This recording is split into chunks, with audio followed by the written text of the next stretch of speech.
I'm thinking about buying a restaurant. So I go and ask the current owner, what is the distribution of the number of customers you get each day? And he says, oh, I've already figured that out. And he gives me this distribution over here, which essentially says 10% of his customers come in on Monday, 10% on Tuesday, 15 on Wednesday, so forth and so on. They're closed on Sunday. So this is 100% of their customers for a week. If you add that up, you get 100%. I obviously am a little bit suspicious, so I decide to see how good this distribution that he's describing actually fits observed data. So I actually observe the number of customers when they come in during the week, and this is what I get for my observed data. So to figure out whether I want to accept or reject his hypothesis right here, I'm going to do a little bit of a hypothesis test. So I'll make the null hypothesis. I'll make the null hypothesis that the owner's distribution, so that's this thing right here, is correct. And then the alternative hypothesis is going to be that it's not correct. That it is not a correct distribution. That I should not feel reasonably okay relying on this. It's not the correct. I should reject the owner's distribution. And I want to do this with a significance level of 5%. Or another way of thinking about it, I'm going to calculate a statistic based on this data right here. And it's going to be a chi-square statistic. Or another way to view it is that statistic that I'm going to calculate has approximately a chi-square distribution. And given that it does have a chi-square distribution with a certain number of degrees of freedom, and we're going to calculate that, what I want to see is the probability of getting this result, or getting a result like this, or a result more extreme, less than 5%. If the probability of getting a result like this or something less likely than this is less than 5%, then I'm going to reject the null hypothesis, which is essentially just rejecting the owner's distribution. If I don't get that, if I say, hey, the probability of getting a chi-square statistic that is this extreme or more is greater than my alpha, than my significance level, then I'm not going to reject it. I'm saying, well, I have no reason to really, assume that he's lying. So let's do that. So to calculate the chi-square statistic, what I'm going to do is so here we're assuming the owner's distribution is correct. We're assuming that the owner's distribution is correct. So assuming the owner's distribution was correct, what would have been the expected observed? So we have the expected percentage here, but what would have been the expected observed? So let me write this right here. Expected. I'll add another row. Expected. So we would have expected 10% of the total customers in that week to come in on Monday, 10% of the total customers of that week to come in on Tuesday, 15% to come in on Wednesday. Now to figure out what that actual number is, we need to figure out the total number of customers. So let's add up these numbers right here.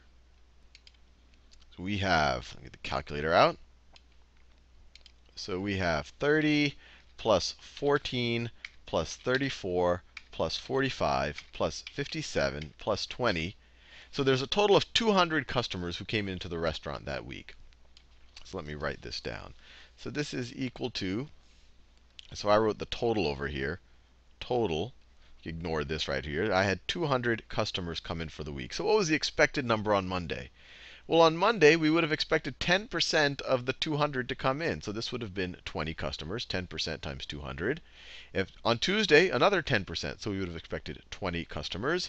Wednesday, 15% of 200. That's 30 customers. On Thursday, we would have expected 20% of 200 customers. So that would have been 40 customers. Then on Friday, 30%. That would have been 60 customers.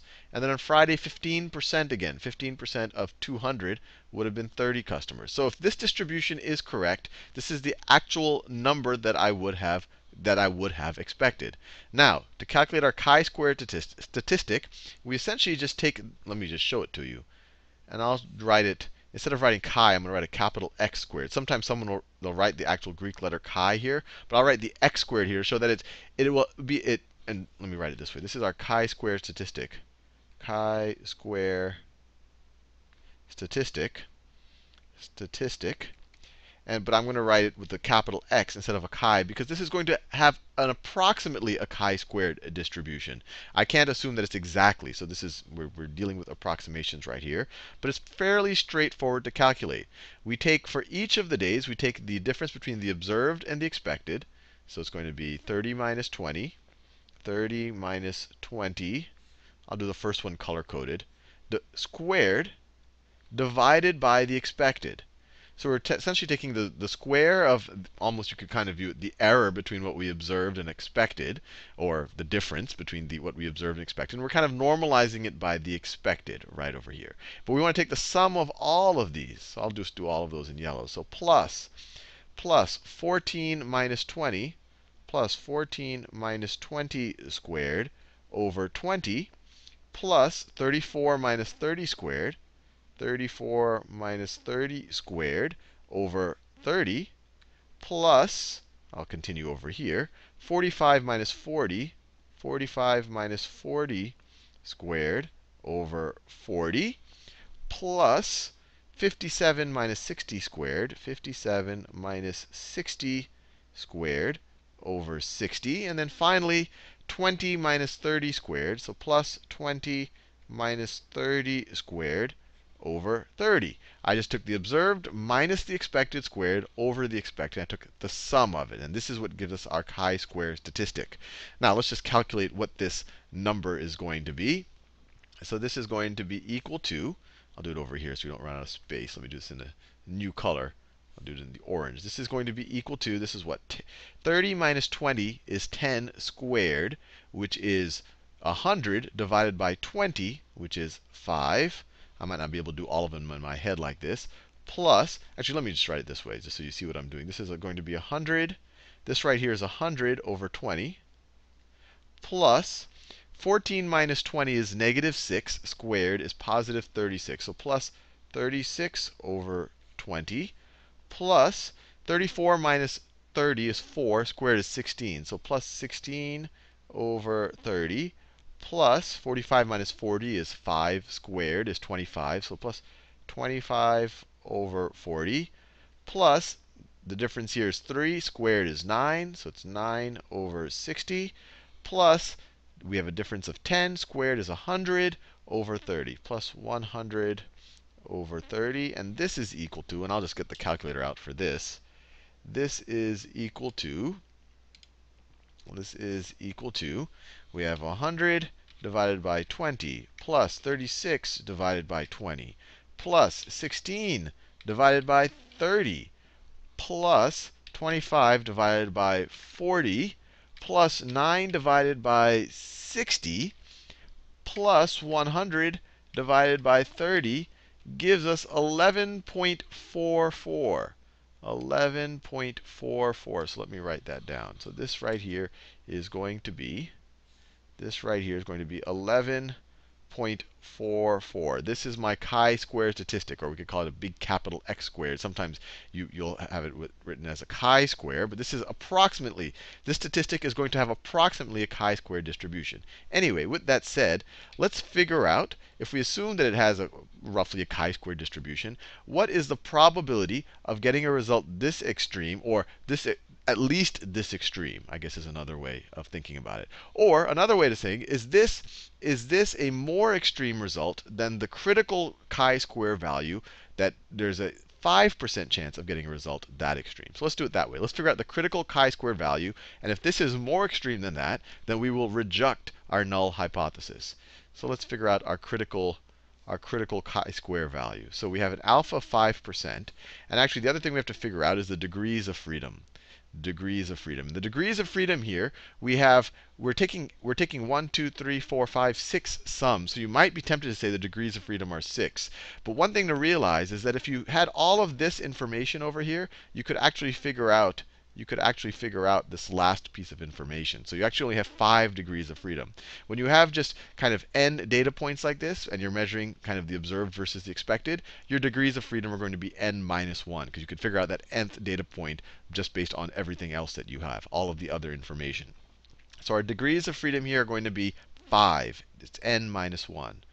So our significance level is 5%, and our degrees of freedom degrees of freedom is also going to be equal to 5. So let's look at our chi-square distribution. We have a degree of freedom of 5. We have a significance level of 5%. We have a significance level of 5%.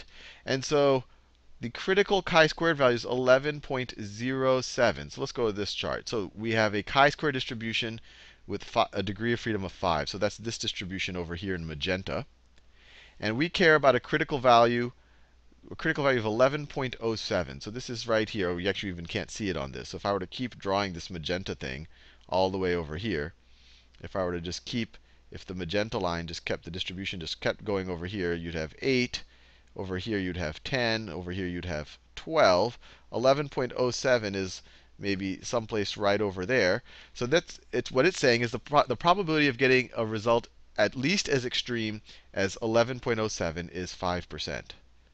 5%. Our result, so our critical chi-square value. So we could write even here. Our critical chi-square value is equal to, we just saw, 11.07. Let me look at the chart again. 11.07 is equal to 11.07. The result we got for our statistic is even less likely than that. It's even less likely than that. The probability is less than our significance level.